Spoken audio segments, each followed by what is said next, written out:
어르신의 건강과 행복을 위한 가장 든든한 노인복지 시설을 만들어가는 케어스토리 강성만 국장입니다. 2019년 12월 말경 코로나 바이러스가 발생한 이후로 지금 교육 영상을 제공해 드리는 5월 말까지 벌써 5개월이 넘는 시간이 흘렀습니다. 하지만 아직까지도 코로나 바이러스가 종식되지 않고 계속적으로 감염자가 발생하고 있는 상황은 우리 노인복지시설 장기요양기관에 매우 우려스러운 일이 아닐 수 없습니다.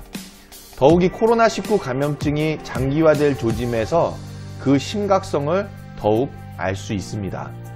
고령의 노인성 질환자가 생활하는 시설에서 전염성과 병적 증상이 매우 강한 코로나19 바이러스의 수급자 어르신과 종사자분들께서 감염된다면 생명에 지장을 줄 수 있는 큰 위험이 발생하기 때문에 사전에 철저히 감염병 예방에 주의와 관리를 다해야 할 것입니다.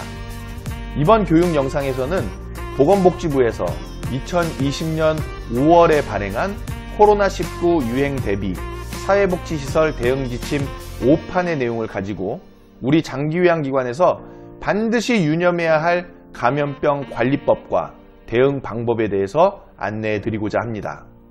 본 영상은 장기요양기관을 운영하시는 운영자뿐만 아니라 예비 창업자, 종사자, 보호자 및 관계 공무원분들을 대상으로 제공해 드리는 교육 영상이므로 다 함께 주의 깊게 감염병 예방교육의 내용을 시청해 주시기를 부탁드리겠습니다.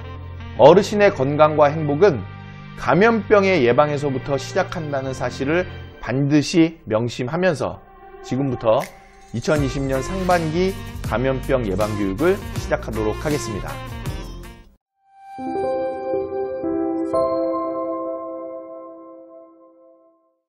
자, 보시는 화면이 코로나 바이러스 감염증 19 유행 대비 사회복지시설 대응 지침 5판의 내용입니다. 2020년 5월 중순에 보건복지부에서 제공한 지침이 되죠. 네, 먼저 이 지침은 보시는 것처럼 해당 사회복지시설의 사정에 따라서 적합하게 적용되어야 한다는 점 여러분들 반드시 숙지를 하시고 내용을 들어주셨으면 좋겠고요.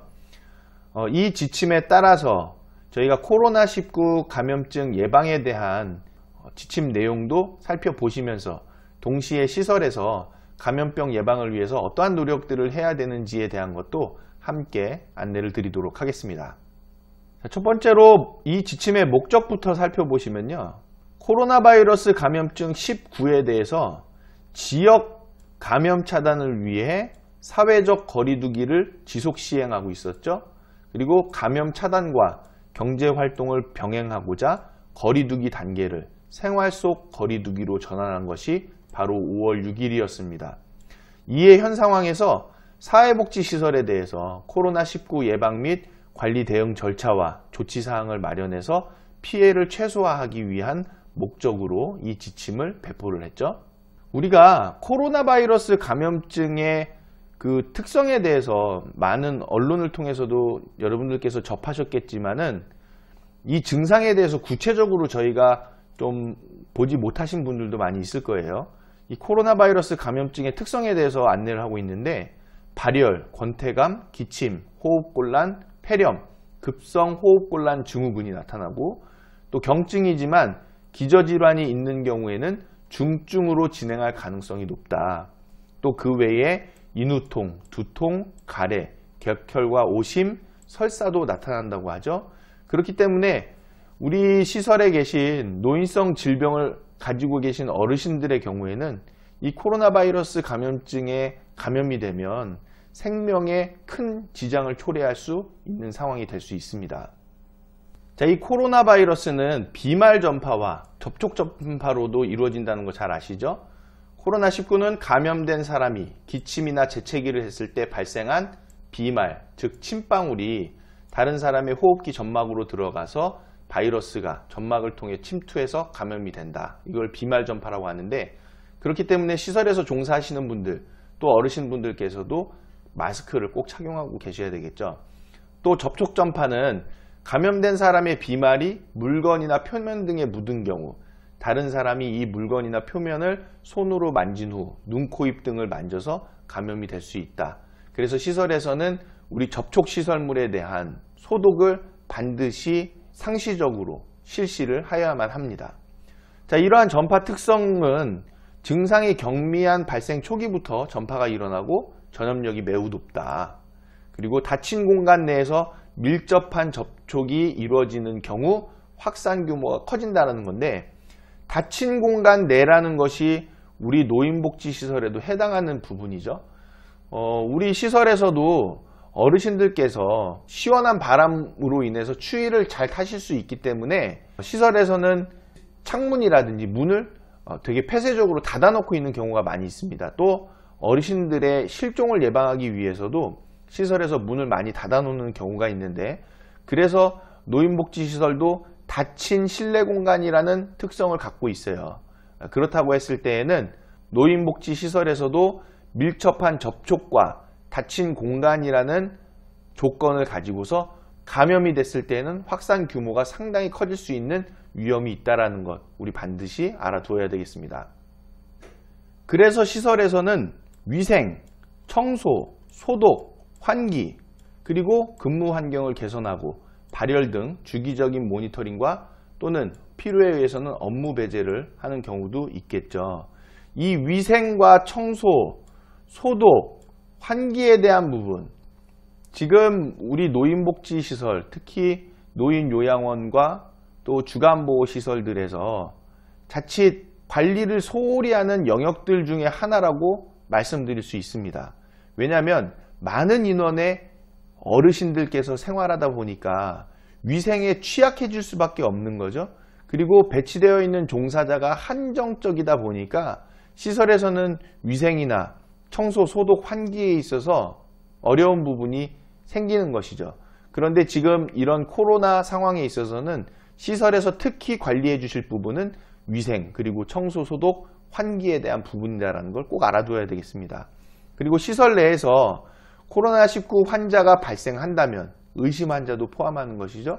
즉시 우리는 관할 보건소에 신고하고 추가 환자 발생을 차단하기 위해서 필요한 조치를 시행해야 되는데, 그 필요한 조치에 대해서는 아래 내용을 더 살펴보도록 하겠습니다. 자, 코로나 바이러스 감염증 19의 대응 조치 사항을 한번 보실 텐데요.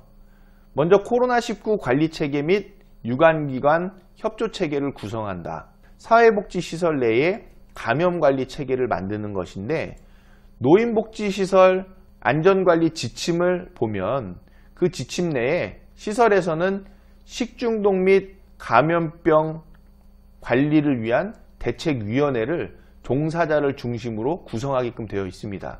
그 내용의 연장선상이죠.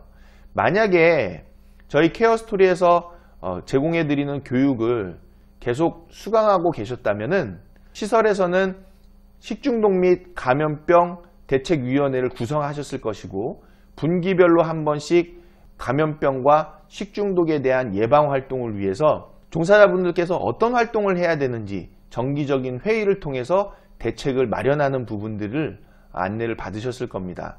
그 부분에 대한 연장이죠.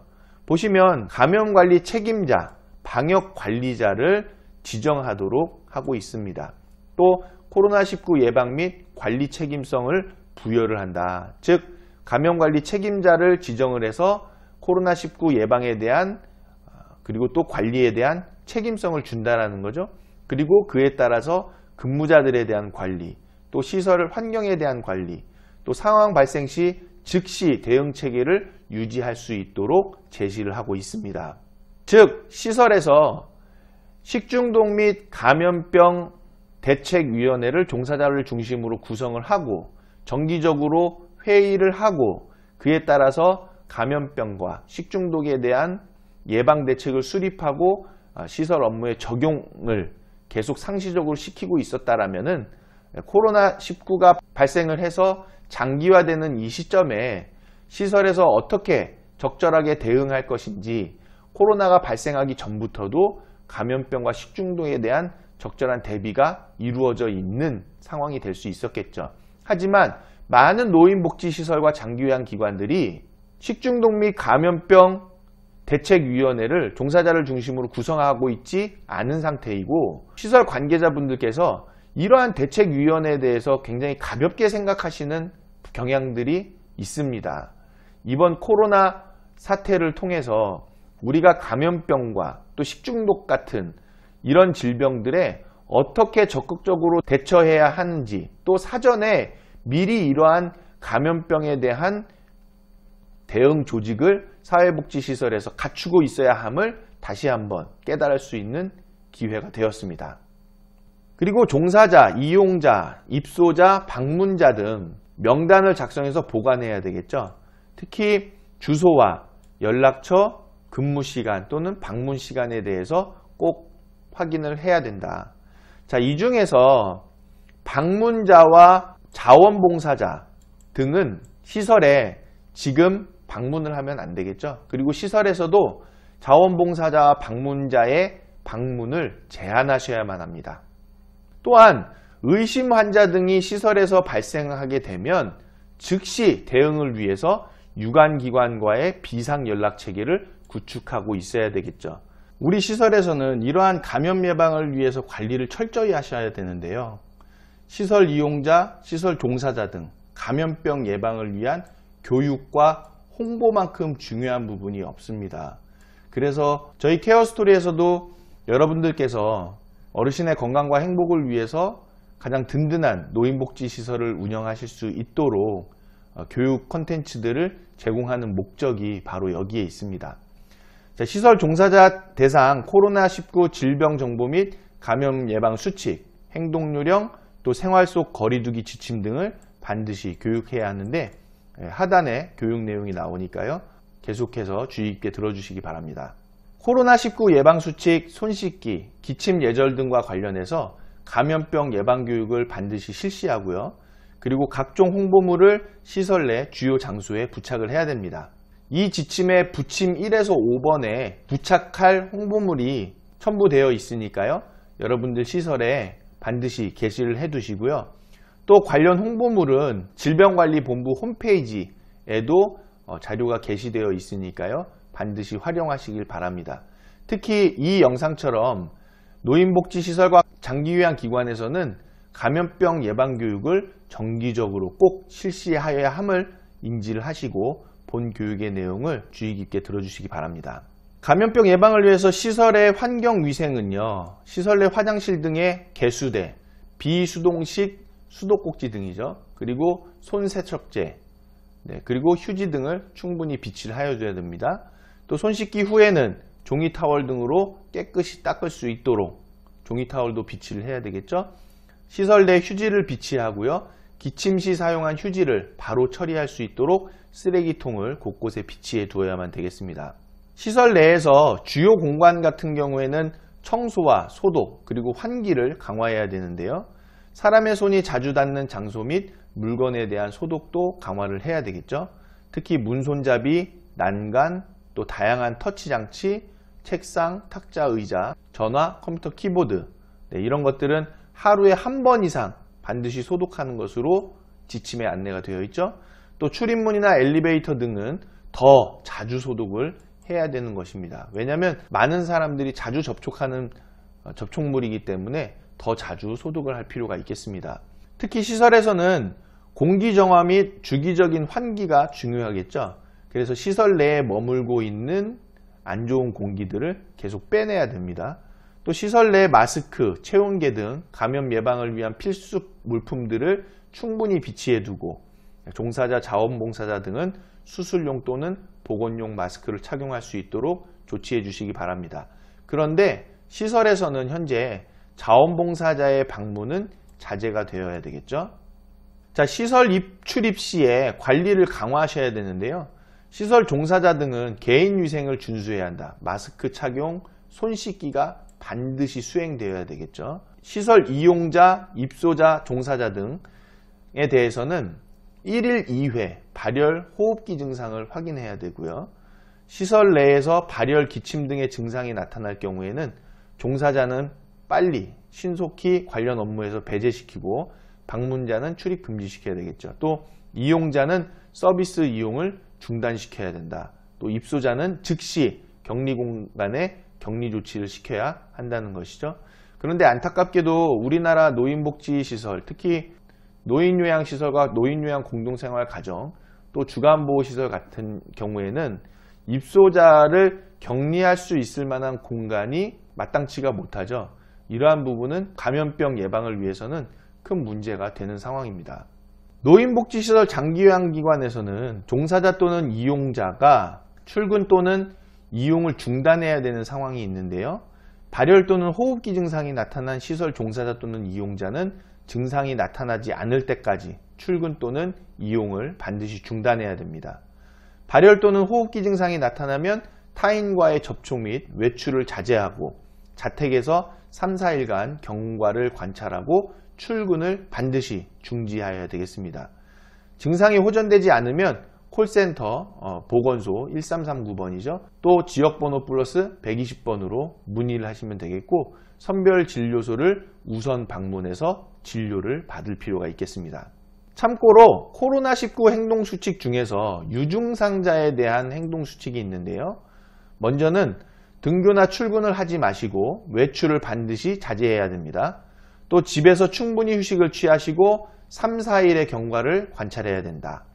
38도 이상 고열이 지속되거나 증상이 호전되지 않으면 콜센터나 보건소 1339번 그리고 지역번호 플러스 120번으로 문의하거나 선별진료소를 우선 방문해서 진료를 빨리 받아야만 되겠습니다. 의료기관 방문 시에는 자기 차량을 꼭 이용하시고 마스크를 착용하셔야 되겠죠. 진료 의료진에게 해외 여행력이나 또는 호흡기 증상자와의 접촉 여부를 꼭 기억해서 알려주셔야만 되겠습니다. 자, 해외 여행력이 있는 시설 종사자 또는 이용자 같은 경우에는요, 2주간 출근 금지를 하셔야 되겠죠. 그래서 재택근무와 온라인 근무를 위주로 하셔야 되겠다. 또는 시설 이용을 중단하셔야 되겠죠. 또 시설 관리자는 시설 이용을 중단하시는 분들이나 또는 출근을 중단하시는 종사자분들에 대해서 휴가를 주거나 휴관, 이용 중단의 조치를 할 때에 어떠한 불이익을 주지 않도록 주의를 하셔야만 되겠습니다. 시설 관리자 등은 시설 종사자 이용자에 대해서 발열 또는 호흡기 증상이 있는 경우 출근 또는 이용하지 않도록 사전에 적극적으로 안내하고 관리해 주셔야 되겠죠. 의심 환자 발생 시에 의심 환자 대기 가능한 격리실을 시설 내에 확보하라고 되어 있는데, 실제로 시설에서 격리실을 확보할 수 있을 만한 여건이 안 돼 있죠. 자, 만일 시설에서 격리 공간을 설치한다면 문을 닫을 수 있고 환기가 잘 되는 공간으로 지정하시고 보건용 마스크를 착용한 분들만 격리 공간을 출입할 수 있도록 제한해 주시기 바랍니다. 시설에서 입소자의 면회와 외출 그리고 외박은 금지하고 있다라는 거 알아두셔야 되겠죠. 가족분들에게 안내해 주시고 면회 또는 외출 시에는 생활 속 거리두기 지침을 준수하여야 한다라는 것을 숙지하시기 바랍니다. 일단 입소자의 면회와 외출, 외박은 원칙적으로 금지다. 그런데 불가피하게 면회나 외출 시에는 생활 속 거리두기를 준수하여야 한다라고 이해하시면 되겠습니다. 면회 허용 시기는 시설별로 정하도록 하고 있죠. 그렇기 때문에 시설에서 이후 코로나 지침에 대한 안내도 확인을 해 보시고 그 내용에 따라서 시설별로 나름대로 정하시면 되겠습니다. 시설에서 정한 공간을 활용하는 방식으로 예외적으로 면회를 허용하는 것이고, 시설별로 면회 수칙 등 별도로 마련해서 운영할 필요가 있겠습니다. 이용자, 자원봉사자 등에 대한 안내도 구체적으로 되어 있는데요.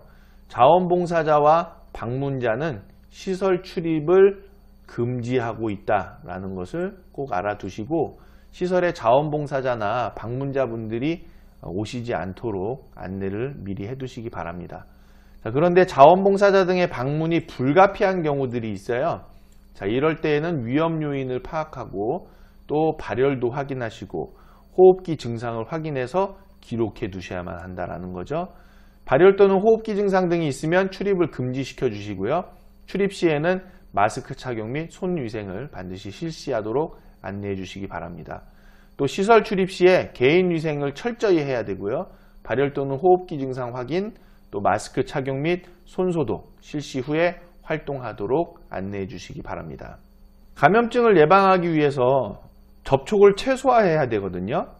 그러기 위해서는 집단 행사, 집합교육을 연기하고 취소해야만 되죠. 저희 케어스토리에서 유튜브를 통해서 교육을 지금 제공해드리고 있으니까요. 집합교육은 연기 또는 취소하시고 유튜브를 통한 영상교육으로 대체를 하시면 되겠습니다. 다양한 교육 자료들을 제공해드리고 있으니까 종사자분들께 카톡이라든지 또는 밴드 등을 통해서 메시지를 통해서 제공을 해주시고 교육을 또 쉬는 시간에 또는 퇴근하고 볼 수는 없잖아요. 시설에서 근무 시간에 별도로 교육 영상을 시청할 수 있도록 교육 시간을 확보해 주시기를 부탁을 드리겠습니다. 시설 종사자와 또 방문객은 악수 등 접촉을 해서는 안 되겠죠. 출퇴근 시간이나 식사 시간 같은 경우에는 교차로 실시해 주시면 좋겠고 또 식사 시에는 일정 거리를 두고 식사를 하셔야만 됩니다. 또 실내 휴게실, 다기능 활동 공간 등 다중 이용 공간은 일시적으로 폐쇄를 해 주셔야 되겠죠. 휴게실 등에서 다과 및 점심 식사는 같이 하지 않습니다. 집단 행사, 집합교육, 국외 출장 등은 연기하시거나 취소하셔야 되겠고요. 소규모 회의라든지 국내 출장은 가능합니다. 그래서 운영위원회 회의 같은 경우에는 소규모 회의죠. 또 직원회의도 소규모 회의이기 때문에 이런 소규모 회의는 가능하다. 단 생활 속 거리두기 지침을 준수하면서 실시를 하셔야 되겠죠. 만약에 시설에서 의심 환자가 발견됐을 때에는 아래와 같이 조치해 주셔야 되는데요. 시설 내 의심 환자 발견 시에는 관할 보건소에 즉시 신고가 먼저 되어야 됩니다. 그리고 의심 환자는 격리실에 격리한다.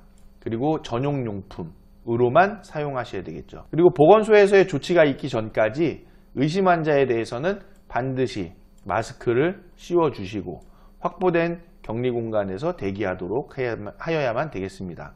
또 보건소 도착 전까지 환자와 접촉하는 담당자는 보건용 마스크, 일회용 장갑 등 개인 보호구를 착용하고 손위생을 철저히 준수해 주셔야 되겠죠. 많은 노인복지시설들이 임시 격리 공간 확보가 불가능하기 때문에 이러한 경우에는 시도 또는 보건소 지시사항에 따라서 선별진료소 및 의료기관으로 이송을 하여 주시고요. 또 타인에게 전파되지 않도록 의심 환자가 마스크를 착용하도록 해주시면 되겠습니다. 또 입소자가 이송이 어려운 경우에는요. 격리 공간에서 보건소 담당자가 검체를 채취하게 됩니다. 의심 환자 이송 이후에는 치아염소산 나트륨, 또 알코올 등의 소독제를 이용해서 환자가 머물렀던 격리 장소를 소독해야 되겠죠.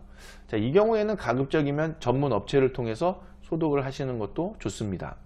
그리고 의심 환자와 접촉한 입소자, 종사자에 대해서는 모니터링을 계속 실시해야 되겠고요. 의심 환자와 접촉한 종사자가 의심 환자의 결과가 나올 때까지 자가격리하면서 의심 환자의 검사 결과 음성이면 업무를 복귀하시고요. 의심 환자와 접촉한 입소자는 의심 환자의 결과가 나올 때까지 1인실에 배치를 하고요. 의심 환자의 검사 결과 음성이면 해제를 해주시면 되겠는데 지금 시설에 1인실이 있는 시설이 많지 않죠. 이게 큰 문제가 되는 것입니다. 이런 부분에 있어서 노인복지시설, 즉 노인요양시설과 노인요양 공동생활가정은 1인실과 2인실 위주로 바뀌어야 한다는 거 계속 강조해서 말씀드리고 싶네요. 또한 더불어서 이제는 주간보호시설에서도 격리실에 대한 부분에 필요성이 부각이 되는 것이죠. 주간보호시설에서도 의무적으로 이제는 노인복지법에서 격리실을 둘 수 있도록 법적인 보완이 필요할 것으로 생각이 됩니다. 밀접 접촉자를 돌보거나 증상을 모니터링하는 직원은 반드시 보건용 마스크, 일회용 장갑 등 개인 보호구를 착용하고 손위생을 철저히 준수해 주셔야 한다는 것 미리 꼭 기억해 두시기 바랍니다. 자, 이번에는 행정사항에 대해서 보실 텐데요. 사회복지시설 종사자를 업무 배제하면 그때의 복무 기준에 대한 내용인데 유급휴가로 처리를 해라. 그래서 사회복지시설 종사자 중 확진 또는 의심으로 격리된 종사자에 대해서는 치료와 격리기간 동안 유급휴가로 처리를 한다는 것이죠. 그리고 사회복지시설 대체 인력을 지원하는데 사회복지시설 종사자 업무 배제 시 돌봄 공백을 방지하기 위해서 사회복지시설 대체 인력을 대상 시설에 우선 투입할 수 있도록 행정사항이 마련되어 있습니다. 자, 이제 이용시설들은요, 운영 재개에 대한 준비도 이제 하나씩 하셔야 되는데, 운영 재개 시점 등을 먼저 보시면 각 시설별 운영 재개 사전 준비 사항에 따른 약 2주간의 사전 준비 기간을 이제 검토를 해야 되겠죠. 그리고 지자체별로 개별 시설의 사전 준비 사항을 점검하고 그 점검이 종료한 후에 운영이 재개될 수 있는 시점을 판단해서 결정하도록 지침에서 안내되어 있습니다.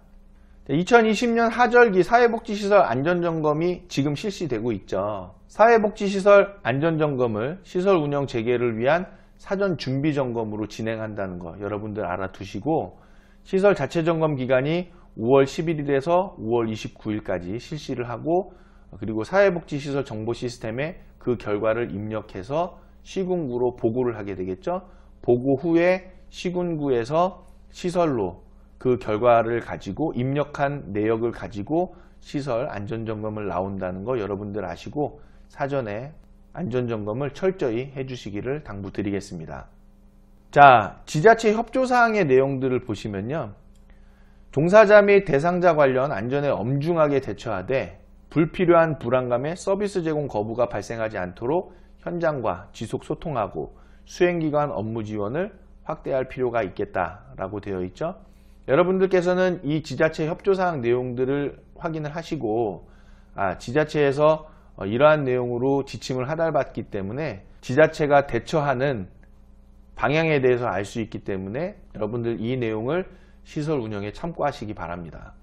또 지자체에서는요, 시설 내에 건강관리 책임자 등을 지정하도록 조치를 하게끔 지침에서 제시하고 있죠.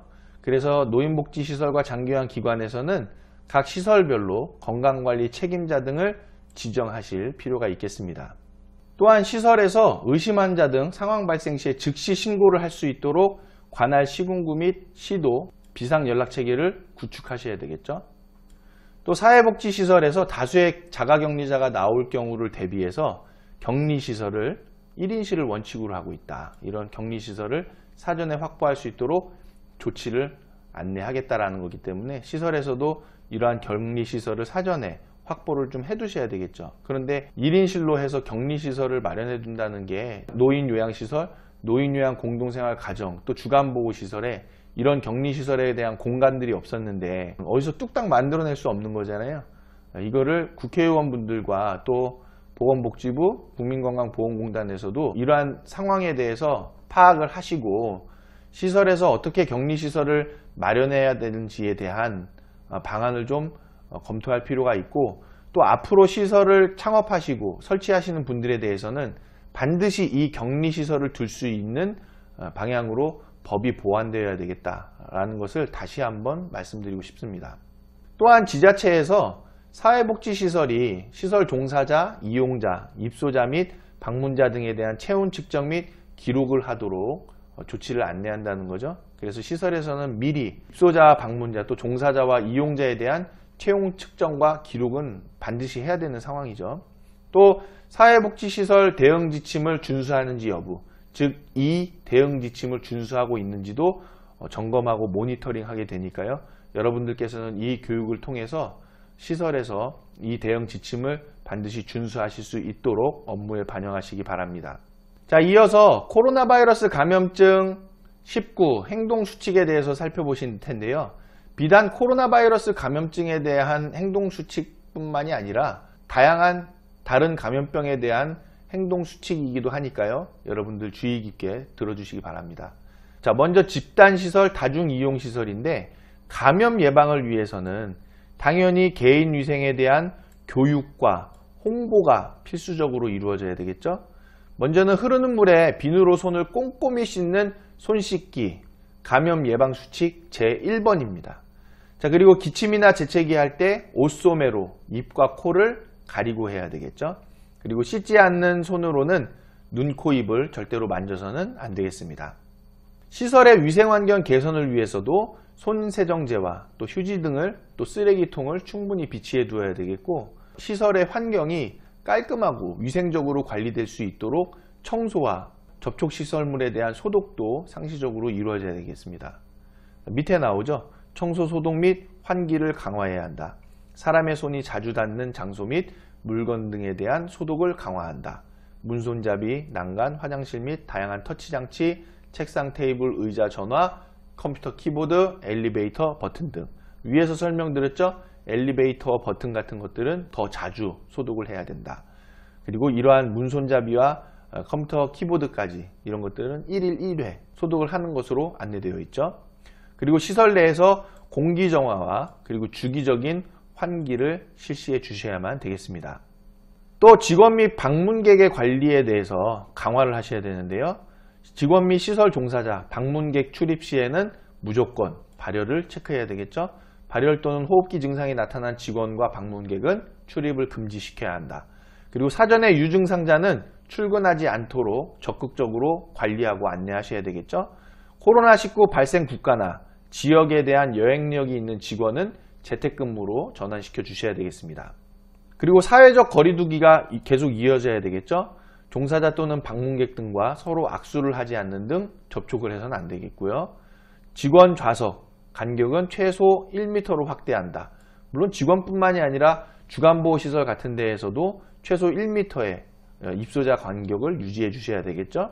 그에 따라서 근무 환경 또 어르신들께는 시설 입소 환경을 개선해 주셔야만 되겠습니다. 출퇴근 시간과 점심시간은 교차해서 실시해 주시고 종사자들 간의 식사 시간에도 일정 거리를 두고 식사를 하셔야 되겠죠. 또 실내 휴게실, 다기능 활동 공간에 대해서는 일시적으로 폐쇄해 두어야만 되겠습니다. 집단 행사나 소규모 모임, 집단 교육에 대해서는 연기 또는 취소하셔야 되겠죠.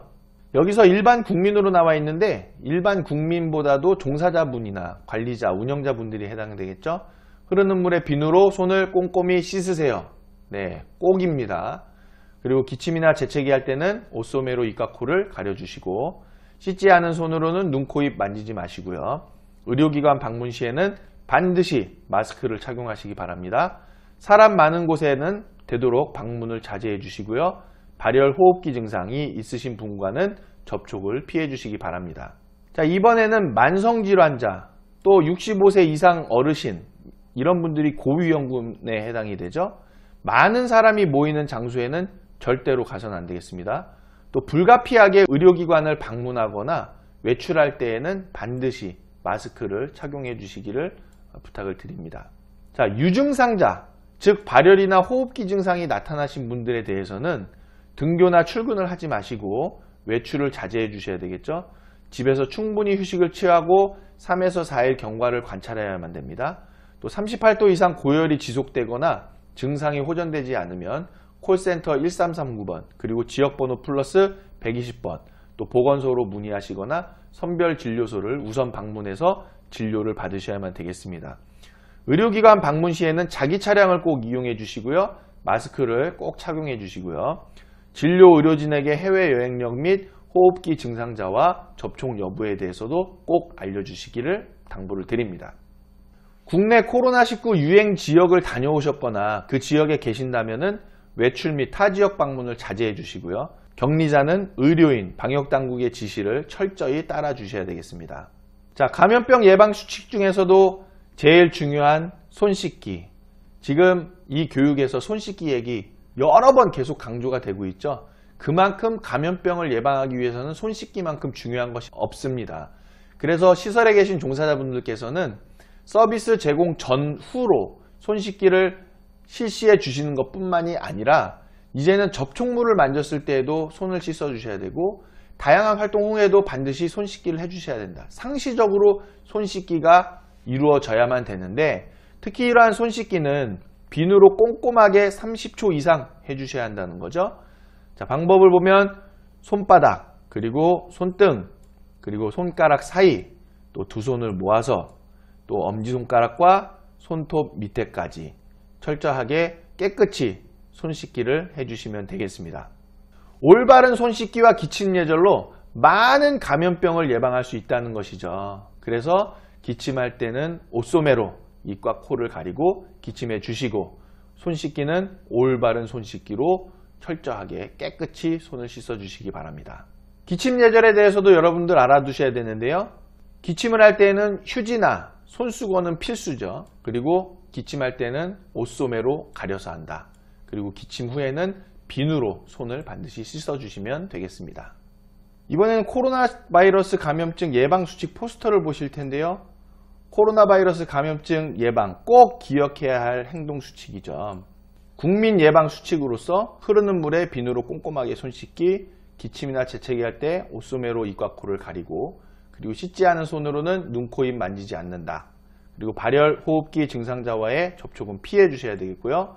특히 임산부 65세 이상 또 만성질환자 외출 시에는 의료기관 방문 시엔 마스크를 꼭 어르신께 착용해 주시고, 사람 많은 곳은 방문을 자제해 주셔야만 되겠습니다. 그리고 혹시라도 유증상자가 발생했다면 그에 대한 예방수칙도 기억하셔야 되는데요. 발열, 호흡기 증상, 즉 기침과 목 아픔 등이 나타난 사람이죠. 등교나 출근을 하지 않고 외출을 자제해 주셔야만 되겠고요. 3, 4일 경과를 관찰하면서 집에서 충분히 휴식을 취해야만 되겠습니다. 또 38도 이상 고열이 지속되거나 증상이 심해지면 콜센터, 관할 보건소로 문의해 주시거나 선별진료소 우선 방문 후 진료를 받아 주셔야 되겠고요. 의료기관 방문 시에는 반드시 마스크를 착용하고 자차를 이용해 주시고, 진료 의료진에게 해외여행력이나 호흡기 증상자와의 접촉 여부를 알려주셔야만 되겠습니다. 그리고 국내 코로나19 유행 지역에 계시거나 다녀오신 분께서는 외출이나 타 지역 방문을 자제하고, 격리자는 의료인, 방역당국의 지시를 철저히 따라주셔야만 되겠습니다. 다양한 경로로 인해서 자가격리 되실 수가 있는데요. 이러한 자가격리 대상자 및 가족, 그리고 동거인 같은 경우에는 아래의 생활수칙을 지켜주셔야만 되겠죠. 자, 먼저는 감염 전파 방지를 위해서 격리장소 외에는 외출을 금지한다. 그리고 독립된 공간에서 혼자 생활해 주셔야 되겠죠. 그리고 진료 등 외출이 불가피할 경우에는 반드시 관할 보건소에 먼저 연락을 해 주셔야만 됩니다. 또 가족 또는 동거인과의 대화 등 접촉을 하지 말아야 되겠고요. 불가피할 경우에는 얼굴을 맞대지 않고 마스크를 쓴 채 서로 2m 이상 거리를 두고 대화를 해 주셔야 되겠죠. 그리고 개인 물품을 사용해 주셔야만 되고, 의복 및 침구류는 단독으로 세탁해 주시고, 식기류 등은 별도로 분리해서 깨끗이 씻기 전에는 다른 사람이 사용해서는 안 되겠습니다. 그리고 건강수칙을 지켜주시는데 손 씻기, 손소독 등 개인 위생을 철저히 준수해 주시고, 기침이 날 경우에는 반드시 마스크를 착용한다. 그리고 마스크가 없을 경우에는 옷소매로 입과 코를 가려서 기침해 주시고, 기침 후에는 손 씻기, 손소독을 반드시 해주셔야만 되겠습니다. 능동감시 기간 동안 관할 보건소가 연락해서 증상 등을 확인할 예정이고요. 확진 환자와 접촉 후에는 14일이 경과하는 날까지 자가 모니터링이 이루어져야만 한다는 것을 꼭 알아두시기 바랍니다. 이러한 자가 모니터링을 하는 방법은요, 호흡기 증상 등 감염 증상이 나타나는지 스스로 건강 상태를 확인하고요. 매일 아침 저녁으로 체온을 측정하고, 그리고 보건소에서 1일 1회 이상 연락 시에는 감염 증상을 알려드리면 되겠습니다. 코로나 바이러스 감염증 주요 증상은 발열, 그리고 호흡기 증상, 기침과 인후통이죠. 그리고 폐렴이라는 것을 미리 알아두시고 자가 모니터링을 해주시면 되겠죠. 이번에는 자가격리 대상자 가족 동거인의 생활수칙인데요. 최대한 자가격리 대상자와는 접촉해서는 안 되겠죠. 그리고 불가피하게 자가격리 대상자와 접촉할 경우에는 마스크를 쓰고 서로 2m 이상의 거리를 두어야만 되겠다. 그리고 자가격리 대상자와 독립된 공간에서 생활하고 공용으로 사용하는 공간은 자주 환기를 시켜주셔야 되겠죠. 그리고 물과 비누 또는 손세정제를 이용해서 손을 자주 씻어주는 거 기본입니다. 자가격리 대상자와는 생활용품을 구분해서 사용해 주셔야만 되겠죠. 또 테이블 위, 문손잡이, 욕실기구, 키보드, 침대 옆 테이블 등 손길이 많이 닿는 곳의 표면을 자주 닦아주시고요. 자가격리 대상자와의 건강 상태를 주의 깊게 관찰해 주시면 되겠습니다. 사회복지시설 소독 방법에 대해서도 우리 꼭 확인해 두어야 되겠는데요. 일상적인 소독 방법은 우리가 예시를 통해서 한번 보시죠. 자, 먼저는 항상 청결을 유지해야만 되겠죠. 청소 및 소독 작업을 수행하는 직원은 적절한 개인보호구를 착용하는데 일회용 장갑, 그리고 보건용 마스크, 필요시에는 일회용 방수용 긴팔과 가운, 그리고 방수 앞치마, 고글 또는 안면 보호구를 착용하고 소독을 해주시고요. 사람들이 자주 접촉하는 물체의 표면을 소독할 필요가 있겠죠. 특히 소독 부위의 예시를 확인해 두셔야 되는데 손잡이나 난간, 문고리, 팔걸이, 에어컨 콘센트, 스위치 등 다양한 접촉하는 장치들이 되겠고요. 사무실에서 자주 접촉하는 표면, 예를 들어서 키보드, 책상, 의자, 전화 등도 소독을 해주셔야만 되겠습니다. 화장실의 경우에는 수도꼭지, 화장실 문 손잡이, 그리고 변기 덮개 및 욕조 및 화장실 표면을 소독해 주시고요. 소독 방법은 알코올, 희석된 치아염수산 나트륨이 충분히 묻은 천으로 닦아주시면 되겠죠. 그 외 소독제의 종류별 특성을 보시고요. 시설의 용도 등을 고려해서 적정한 것을 선택해서 사용하시면 되겠습니다. 자, 횟수는 하루에 한 번 이상 소독해야 된다는 거 여러분들 알아두실 필요가 있겠죠. 자, 그런데 소독제를 과도하게 사용해서 인체 건강에 영향을 미치면 안 되겠죠. 치아염수산 나트륨은 피부 조직을 손상시키거나 습진 등을 유발하고 두통을 유발하고 또 불쾌한 냄새 등이 나기 때문에 사용 시에는 반드시 환풍기 사용과 함께 창문을 개방해서 사용하시기 바랍니다. 각 건물의 출입문 및 엘리베이터 등은요, 더 자주 청소를 하고 소독해야 된다는 거 위에서도 말씀을 드렸죠.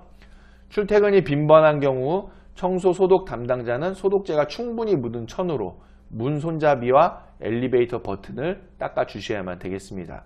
희석 비율은요, 물 1000ml에 치아염소산 나트륨 5%, 즉 10ml를 섞어 주시는 걸로 하면 되겠죠. 자, 그러면 500ppm의 치아염소산 나트륨이 된다는 것을 알아두시면 되겠습니다. 또 소독제를 분사하는 소독 방법은 적용 범위가 불확실하고 에어로졸 생성을 촉진할 수 있기 때문에 표면 소독에 적용하는 것은 자제해 주셔야만 합니다. 즉, 접촉시설물은 천에 소독제를 묻혀서 소독제가 충분히 묻은 천으로 닦아내야 한다는 거죠. 자, 만약에 시설에서 환자가 발생했다라고 하면 큰일 나겠죠. 이건 큰 상황입니다. 자, 그럴 때에는 집단시설 및 다중이용시설에 대한 소독 예가 나와 있는데 가급적이면 전문 소독 업체에 위탁해서 하는 것을 권고하고 있습니다. 전문 소독 업체에다가 위탁을 한다 하더라도 혹시 모를 상황을 대비해서 아래의 내용들을 꼭 확인해 주셔야 되는데요.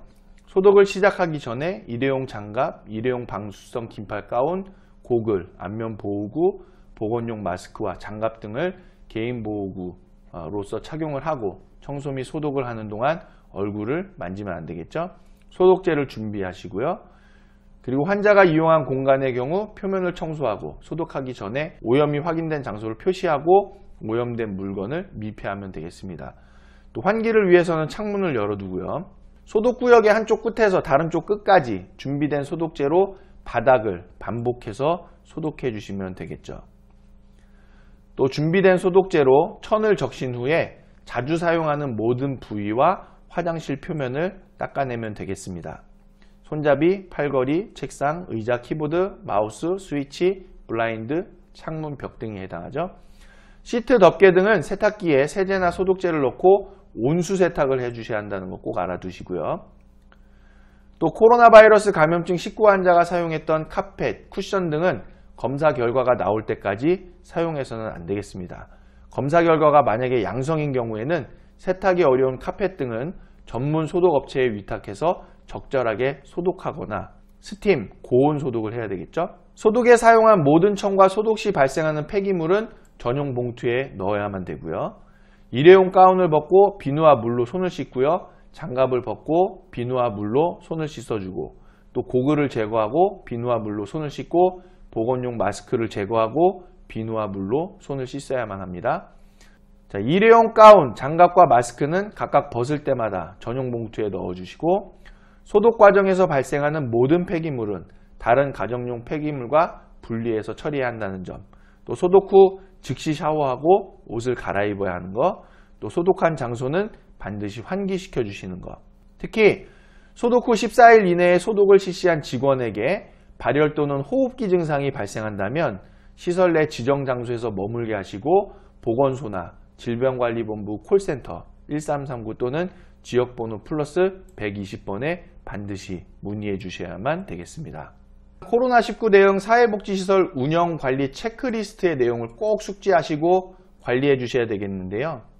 체크리스트의 내용을 보시면 자, 먼저는 비상연락체계가 되어 있는가, 관할보건소, 또 관할 시군구 및 시도에 대한 비상연락체계죠. 이러한 비상연락체계가 제대로 되어 있는지, 눈에 잘 띄는 곳에 비치하고 있는지죠.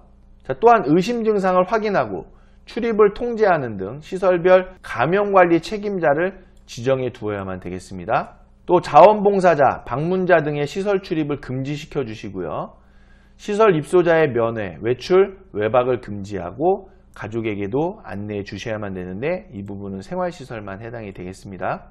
또 시설 내 모든 사람에 대해서는 발열 또는 호흡기 증상 등 의심 증상을 체크하고 매일 2회죠.